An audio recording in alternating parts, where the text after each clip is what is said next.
세상에는 그리스도인들이 아무것도 모른다고 생각하는 사람들이 많습니다. 안타까운 것은 그리스도인들 스스로도 그렇게 생각하는 경우가 많다는 점입니다. 어떤 사람은 이런 상황을 이용하여 자신이 특별한 것을 알고 있다며 사람들을 유혹합니다. 그러나 그리스도인들은 아무것도 모르는 자들이 아닙니다.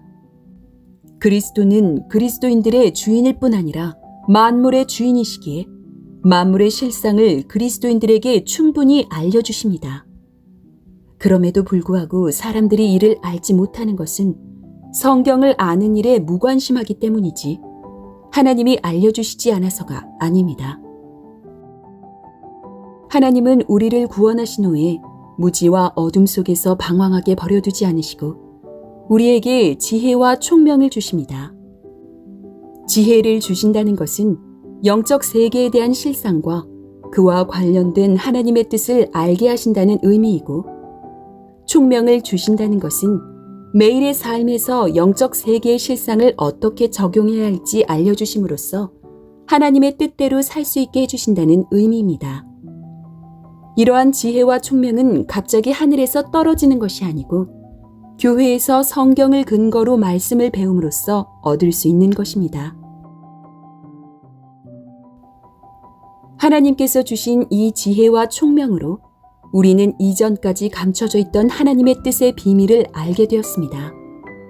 그 비밀이란 때가 찰 때에 그리스도 안에서 모든 것이 통일되게 하려는 하나님의 뜻을 말합니다.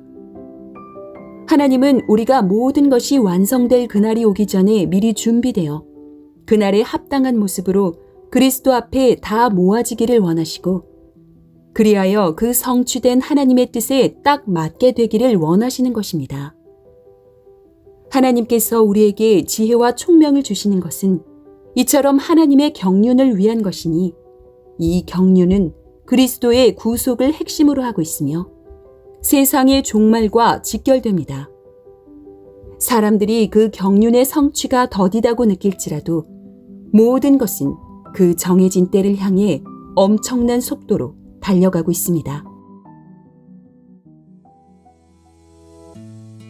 하나님의 나라가 풍성히 나타나는 그날에는 모든 것이 그리스도에게 바쳐지고 그의 안에서 통일될 것입니다. 하나님이 지금까지 쌓으신 역사의 목표는 바로 그날, 그곳에서 기다리고 계시는 그리스도이십니다. 그날의 모든 악은 사라질 것이고 하늘과 땅의 모든 것들이 그리스도 앞에 모여 그와 조화를 이루는 선한 모습으로 통일될 것입니다. 하나님은 지금도 그 작업을 하고 계시고 우리는 그때와 매우 가까운 시대를 살고 있습니다. 영적인 비밀을 함부로 꾸며 사람들을 속이는 자들이나 구원의 완성이 특별한 통찰력에 있다고 주장하는 자들에게 미혹되지 말아야 합니다. 자신의 비밀을 교회에 밝히 보여주시는 것이 하나님의 기뻐하시는 뜻입니다. 그 뜻은 그리스도를 통한 구속의 역사와 분리되지 않으며 우리는 그 역사의 중심에 있는 자들이니 결코 주눅들 필요가 없습니다. 그리스도 안에서 모든 것이 통일되는 그날을 향해 좌우로 치우치지 말고 힘써 달려갑시다. 그리스도와 맞지 않는 것들은 모두 제거하고 그에게 맞는 아름다운 것들만 남긴 자들이 되어 그날을 맞이합시다.